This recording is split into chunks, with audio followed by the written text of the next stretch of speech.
THE LAST OF THE MOHICANS. A Narrative of 1757 by James Fenimore Cooper. Chapter 5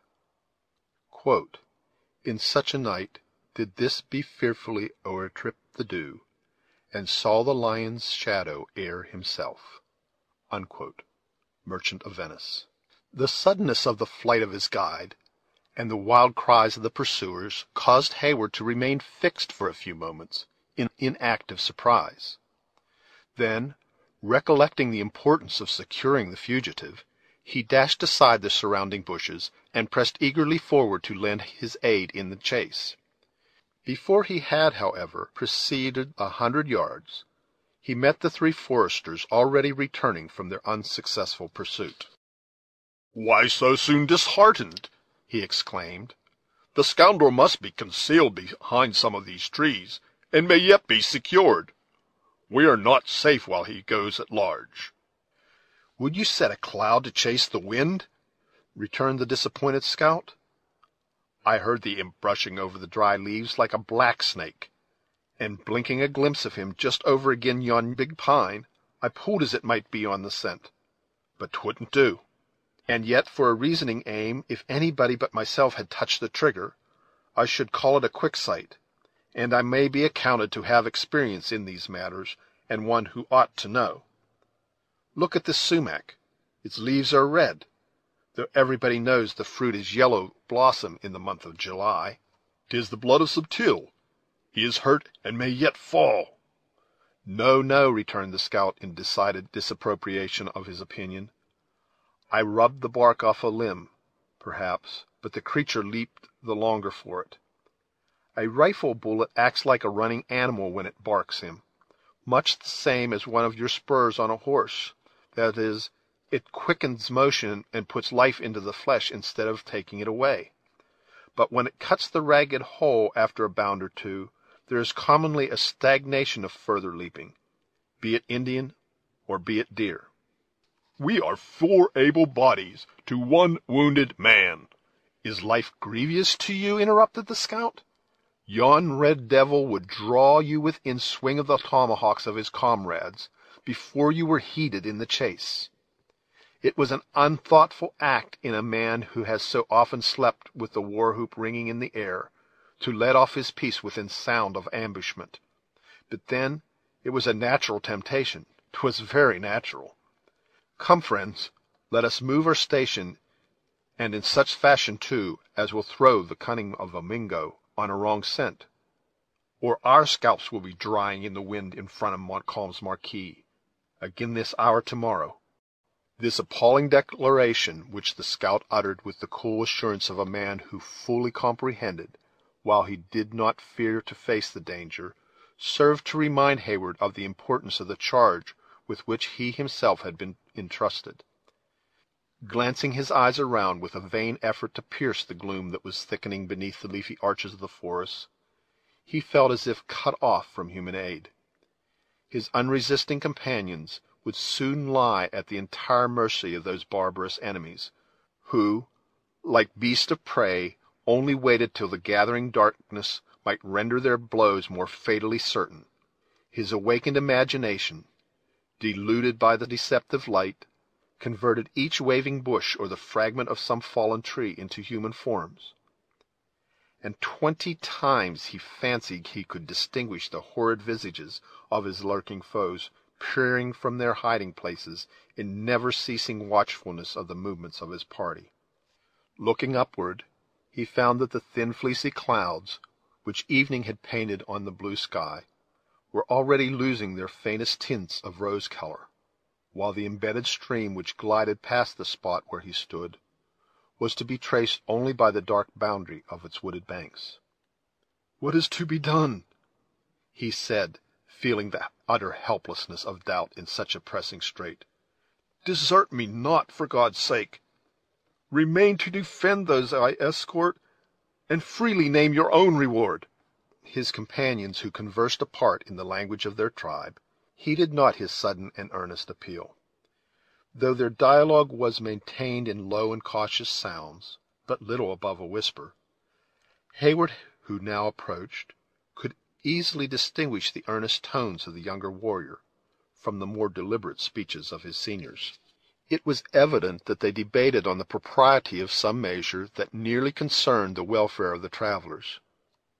Yielding to his powerful interest in the subject, and impatient of a delay that seemed fraught with so much additional danger, Heyward drew still nigher to the dusky group, with an intention of making his offers of compensation more definite, when the white man, motioning with his hand as if he conceded the disputed point, turned away, saying in a sort of soliloquy, and in the English tongue, "Uncas is right. It would not be the act of men to leave such harmless things to their fate, even though it breaks up the harboring place forever. If you would save these tender blossoms from the fangs of the worst serpents, gentlemen, you have neither time to lose nor resolution to throw away." "How can such a wish be doubted? Have I not already offered—" "Offer your prayers to him who can give us wisdom to circumvent the cunning of the devils who fill these woods," calmly interrupted the scout. "But spare your offers of money, which neither you may live to realize nor I to profit by. These Mohicans and I will do what man's thoughts can invent to keep such flowers, which, though so sweet, were never made for the wilderness, from harm, and that without hope of any other recompense but such as God always gives to upright dealings. First, you must promise two things, both in your own name and for your friends, or without serving you, we shall only injure ourselves." "Name them." "The one is to be still as these sleeping woods, let what will happen, and the other is to keep the place where we shall take you forever a secret from all mortal men." "I will do my utmost to see both these conditions fulfilled." "Then follow, for we are losing moments that are as precious as the heart's blood to a stricken deer." Heyward could distinguish the impatient gesture of the scout through the increasing shadows of the evening, and he moved in his footsteps swiftly toward the place where he had left the remainder of the party. When they rejoined the expecting and anxious females, he briefly acquainted them with the conditions of their new guide, and with the necessity that existed for their hushing every apprehension in instant and serious exertions.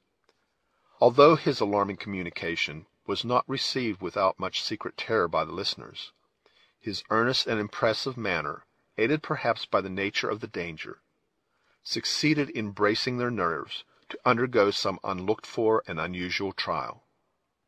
Silently and without a moment's delay, they permitted him to assist them from their saddles, and when they descended quickly to the water's edge, where the scout had collected the rest of the party, more by the agency of expressive gestures than by any use of words. "What to do with these dumb creatures?" muttered the white man, on whom the sole control of their future movements appeared to devolve. "It would be time lost to cut their throats and cast them into the river, and to leave them here would be to tell the Mingoes that they have not far to seek to find their owners." "Then give them their bridles and let them range in the woods," Heyward ventured to suggest. "No, it would be better to mislead the imps and make them believe they must equal a horse's speed to run down their chase. Aye, that will blind their fireballs of eyes. Chingach, hitch! What stirs in the bush?" "The colt." "That colt at least must die," muttered the scout, grasping at the mane of the nimble beast, which easily eluded his hand. "Uncas, your arrows!" "Hold!" exclaimed the proprietor of the condemned animal aloud, without regard to the whispering tones used by the others. "Spare the foal of Miriam. It is the comely offspring of a faithful dame, and would willingly injure not." "When men struggle for the single life God has given them," said the scout sternly, "even their own kind seem no more than the beast of the wood. If you speak again, I shall leave you at the mercy of the Maquas. Draw to your arrow's head, Uncas. We have no time for second blows." The low, muttering sounds of his threatening voice were still audible when the wounded foal, first rearing on its hinder legs, plunged forward to its knees. It was met by Chingachgook, whose knife passed across its throat quicker than thought, and then, precipitating the motions of the struggling victim, he dashed into the river, down whose stream it glided away, gasping audibly for breath with its ebbing life. This deed of apparent cruelty, but of real necessity, fell upon the spirits of the travelers like a terrific warning of the peril in which they stood, heightened as it was by the calm though steady resolution of the actors in the scene. The sisters shuddered and clung closer to each other, while Heyward instinctively laid his hand on one of his pistols he had just drawn from their holsters, as he placed himself between his charge and those dense shadows that seemed to draw an impenetrable veil before the bosom of the forest. The Indians, however, hesitated not a moment, but taking the bridles, they led the frightened and reluctant horses into the bed of the river. At a short distance from the shore they turned, and were soon concealed by the projection of the bank, under the brow of which they moved, in a direction opposite to the course of the waters. In the meantime the scout drew a canoe of bark from its place of concealment beneath some low bushes, whose branches were waving with the eddies of the current, into which he silently motioned for the females to enter. They complied without hesitation, though many a fearful and anxious glance was thrown behind them, toward the thickening gloom, which now lay like a dark barrier along the margin of the stream. So soon as Cora and Alice were seated, the scout, without regarding the element, directed Heyward to support one side of the frail vessel, and posting himself at the other, they bore it up against the stream, followed by the dejected owner of the dead foal. In this manner they proceeded for many rods in a silence that was only interrupted by the rippling of the water, as its eddies played around them, or the low dash made by their own cautious footsteps. Heyward yielded the guidance of the canoe implicitly to the scout, who approached or receded from the shore to avoid the fragments of rocks or deeper parts of the river, with a readiness that showed his knowledge of the route they held. Occasionally he would stop, and in the midst of a breathing stillness that the dull but increasing roar of the waterfall only served to render more impressive, he would listen with painful intenseness, to catch any sounds that might arise from the slumbering forest. When assured that all was still, and unable to detect, even by the aid of his practised senses, any sign of his approaching foes, he would deliberately resume his slow and guarded progress. At length they reached a point in the river where the roving eye of Heyward became riveted on a cluster of black objects, collected at a spot where the high banks threw a deeper shadow than usual on the dark waters. Hesitating to advance, he pointed out the place to the attention of his companion. "Aye," returned the composed scout, "the Indians have hid the beast with the judgment of natives. Water leaves no trail, and an owl's eyes would be blinded by the darkness of such a hole." The whole party was soon reunited, and another consultation was held between the scout and his new comrades, during which they whose fates depended on the faith and ingenuity of these unknown foresters had a little leisure to observe their situation more minutely. The river was confined between high and cragged rocks, one of which impended above the spot where the canoe rested. As these again were surmounted by tall trees, which appeared to totter on the brows of the precipice, it gave the stream the appearance of running through a deep and narrow dell. All beneath the fantastic limbs and ragged tree-tops, which were here and there dimly painted against the starry zenith, lay alike in shadowed obscurity. Behind them, the curvature of the bank soon bounded the view by the same dark and wooded outline. But in front, and apparently at no great distance, the water seemed piled against the heavens, whence it tumbled into caverns, out of which issued those sullen sounds which had loaded the evening atmosphere. It seemed in truth to be a spot devoted to seclusion, and the sisters imbibed a soothing impression of security, as they gazed upon its romantic though not unappalling beauties. A general movement among their conductors, however, soon recalled them from a contemplation of the wild charms that night had assisted to lend the place, to a painful sense of their real peril. The horses had been secured to some scattering shrubs that grew in the fissures in the rocks, where, standing in the water, they were left to pass the night.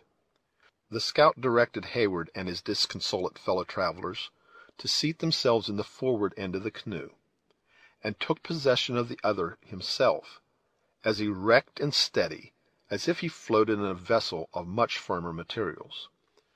The Indians warily retraced their steps toward the place they had left, when the scout, placing his pole against a rock, by a powerful shove, sent his frail bark directly into the turbulent stream. For many minutes the struggle between the light bubble in which they floated and the swift current was severe and doubtful. Forbidden to stir even a hand, and almost afraid to breathe lest they should expose the frail fabric to the fury of the stream, the passengers watched the glancing waters in feverish suspense. 20 times they thought the whirling eddies were sweeping them to destruction, when the master hand of their pilot would bring the bows of the canoe to stem the rapid. Along a vigorous, and as it appeared to the females, a desperate effort closed the struggle. Just as Alice veiled her eyes in horror under the impression that they were about to be swept within the vortex at the foot of the cataract, the canoe floated stationary at the side of a flat rock that lay on a level with the water. "Where are we, and what is to be done?"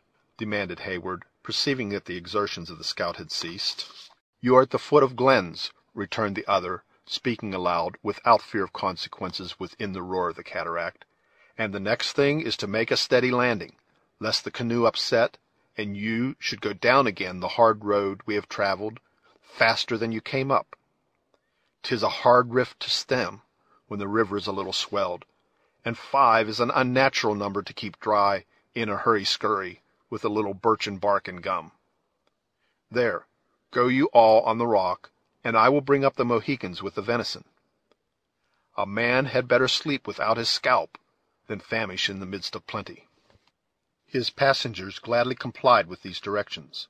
As the last foot touched the rock, the canoe whirled from its station, when the tall form of the scout was seen, for an instant, gliding above the waters before it disappeared in the impenetrable darkness that rested on the bed of the river. Left by their guide, the travelers remained a few minutes in helpless ignorance, afraid even to move among the broken rocks, lest a false step should precipitate them down some one of the many deep and roaring caverns into which the water seemed to tumble on every side of them.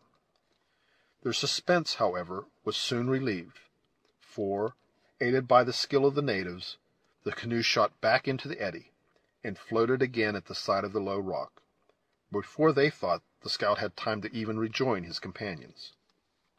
"We are now fortified, garrisoned, and provisioned," cried Heyward cheerfully, "and may set Montcalm and his allies at defiance. How now, my vigilant sentinel, can see anything of those you call the Iroquois on the mainland?"